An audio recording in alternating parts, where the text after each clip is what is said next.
We continue to monitor election results on America Votes 2016 here on Newsmax TV. Numbers for you to remember: 1-877-639-7629. That's 1-877-Newsmax. Let me update you and reset this for you in terms of the electoral map.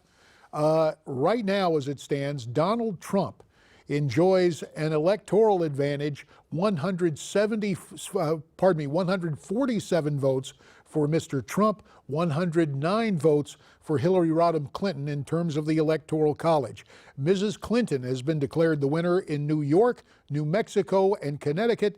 Donald Trump, as we reported a bit earlier, the winner in Louisiana. Of special interest, the swing state of Ohio, where Donald Trump has opened up an almost 11-point lead, 53 to 42%. And with that there, let's bring in two gentlemen for whom I have a great deal of respect. First, from Newsmax Washington, my old congressional colleague from the class of '94, Michael Patrick Flanagan, and via Skype from Northern Virginia, presidential historian and Reagan biographer Craig Shirley. Craig's latest book comes out next year, entitled Reagan Rising. Craig, right now it appears Trump is rising in terms of these tallies, especially in Ohio. Well, one thing is for certain, JD, is that there really was, it wasn't a myth that there was a hidden Trump vote. There really was a hidden Trump vote, which is producing this unbelievably close election that we're seeing right now. You know, I'm reminded of 1976, which Gerald Ford came from 30 points behind to almost beat Jimmy Carter. He got 240 electoral votes. Carter got 297. Ford didn't concede till the next morning. We've had a lot of close elections, 1948, other times in American history. And so this is shaping up to be, you know, a real squeaker.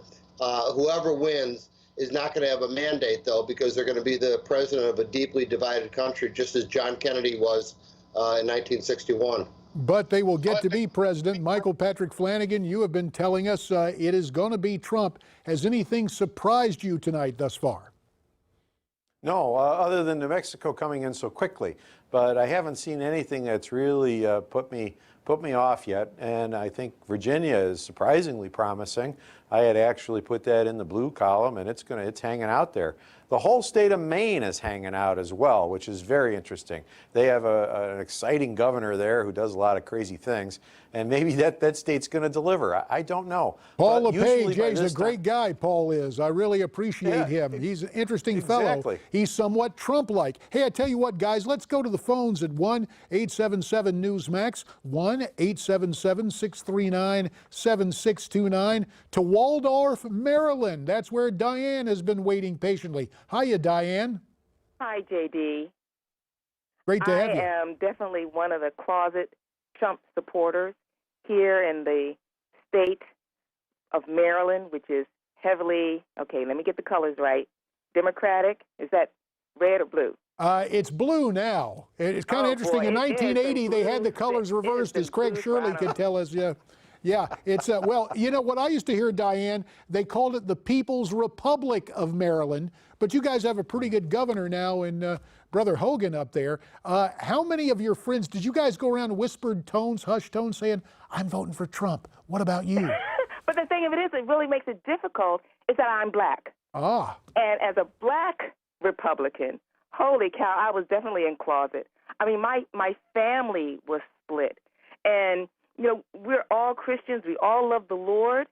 And I would look at my family and say, how could you vote for a woman who would stand boldly on a stage proclaiming her undying support for Planned Parenthood, for abortion, for gay marriage? How could you vote for someone like that?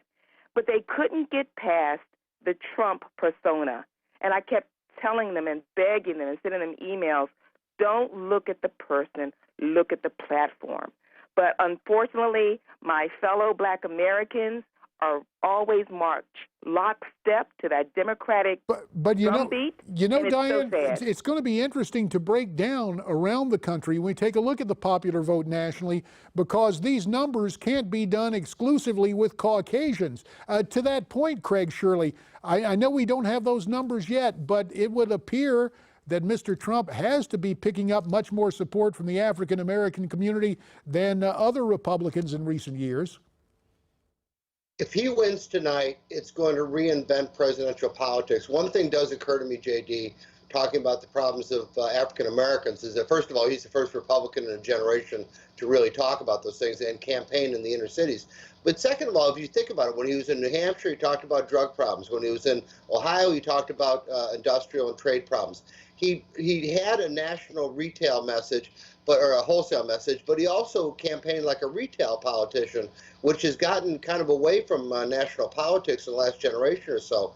If he wins, it might well be because he ran a 50-state strategy instead of a one-country strategy. And plus, he had that outreach to the African American community, his own New Deal, a little more Roosevelt than Reagan, but it may have been effective. Let's go to Clarksville, Michigan. That's where Leroy is on the line. Leroy, welcome to America Votes 2016. Good evening. Hi, Good to Leroy. hear What's from on you. your mind? I've been on here for half an hour, but anyway, I voted for Trump, and I think he's the best man for the job. But Okay. the reason I say that, I base it on the Bible. The Bible, when you talk to God or Jesus Christ, he favors men over women. Well, you And know, the when thing you- I always remember, Leroy, is when the Lord calls your name, you say, I'm here. And Donald Trump has made his presence felt. Final 30 seconds, Michael Patrick Flanagan, to you, sir. Wrap up this 9 o'clock hour for us. Well, I tell you, my friend Craig Shirley has got it exactly right. Trump is going to bring all kinds of people to the Republican fold, even if they don't show up tonight in giant numbers, 30% African Americans. What he's done is caused your first caller in Maryland to have that discussion in the household. That's where it's going to begin. Then they'll sit out an election or two with the Democrats, then they'll come over. It'll take a decade, but the start has been started tonight, and this is what is terrifying to the Democratic establishment, is that they're lockstep captured voters, maybe not so much in the future. Well, we will see what happens in the immediate future as we are coming up on 10 p.m. in the East. Michael Patrick Flanagan at Newsmax Washington, Craig Shirley from Northern Virginia. Gentlemen, we thank you very much. A reminder, we want to hear from you as we continue to monitor the returns. The Mountain West, the Far West start closing their polls at 10 Eastern. We're still open for business, taking your calls at 1-877-NEWSMAX, asking who did you vote